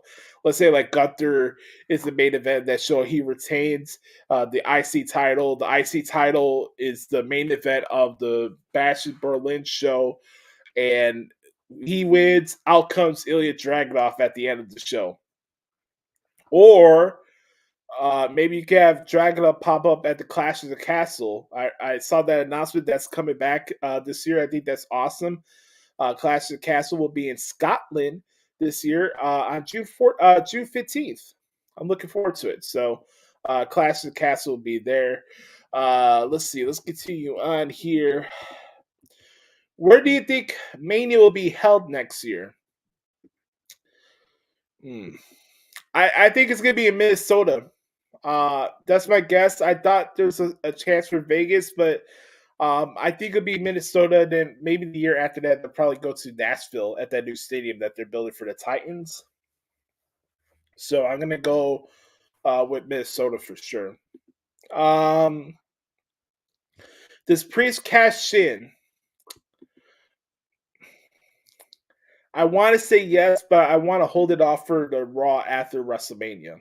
That's just me personally, but I wouldn't be surprised if Priest did try to cash in this weekend. We'll see. We'll see. Should Seth Rollins come out to the Shield theme and gear for his tag match, or his theme and some kind of gear that relates to the Rock Survivor Series debut? I've been seeing that a lot on Twitter recently. You're not new to that one, Chris. A lot of people say that Seth Rollins should come out and stress this. Rocky Maivia. I thought that's funny. It'd be kind of funny if Cody came out with the technical vest too. It's Cody and Seth all come out together as the Shield. I would pop for that. I think that'd be hilarious, actually. So that's a possibility. Does Seth come out as Rocky Maivia? I don't know. Maybe. Hey, what if Cody comes out dressed up as Rocky Maivia? Why not? He wants to talk about Mama Rose all the time. Have him come out as Rocky Maivia. Why does it have to be Seth? Have Seth come out with the tactical gear, and Cody comes out as Rocky Maivia. Why the hell not? Hell, have Cody come out as Black Adam. I'm sure that'll pop some people. Oh, man. Which match are you looking forward to the most at Stand and Deliver? Good questions. Last question here for the questions this week. That's a great question, Chris. This card is very, very good. I think for me, from a fan standpoint, I'm honestly very interested in Carmelo Hayes and Trick Williams. That's going to be a fun environment for that match. At the same time, though, Chris, I am going to say, for me personally, from a transcription point of view, I am most excited for Lia Valkyria and Roxanne Perez. I think that match is going to be awesome. Maybe the best women's match that entire weekend. But also, I'm also excited for the Wolf Dogs and Nathan Frazier and Axiom. That's going to be a very good match as well. But thank you, Chris, as always, for the questions, brother. You can hit up Chris every single week or every day if you like on Twitter at XT24X on Twitter. By the way, you can follow yours truly at Twitter at the Hoots Podcast, Instagram at Joshie Lopez Music. Make sure to follow along my coverage of WrestleMania 40 and NXT Stand and Deliver this weekend at Wrestling Headlines. Just check out the results section and you can find the articles there. I appreciate the support. Don't forget to like this video and subscribe to our channel as we're on the road to 1,000 subscribers here on YouTube. That'll really help expand the reach of the show. And also, don't forget to follow the podcast of Spotify, the audio versions. That really helps us out a lot as well. So all that being said, have a wonderful weekend, everybody. Hope everybody and my friends and colleagues who are in Philly this weekend to cover WrestleMania have a blast, and you guys deserve it. And if you're going to these shows, also make sure to wear some deodorant and put on some cologne, and don't walk around Philly as if you're like a fucking Viking. You don't have to do that. I'm excited for this weekend. I'm excited to put out some good content for you guys. Am I bummed out that I'm not there this weekend? I am, but I'm gonna make sure that I give you the best play-by-play articles that you get this weekend. That's a damn shoot. So I hope you guys enjoy WrestleMania. Hope you guys enjoy Stand and Deliver, and just try to have fun with this stuff, man. It's not the end of the world. And I love y'all. Have a wonderful weekend. And we'll talk to you and recap everything that happened at WrestleMania 40 right here next week on episode 408 of the Hoots Podcast. I love y'all. Enjoy Mania. We'll talk to y'all next week. Yeet.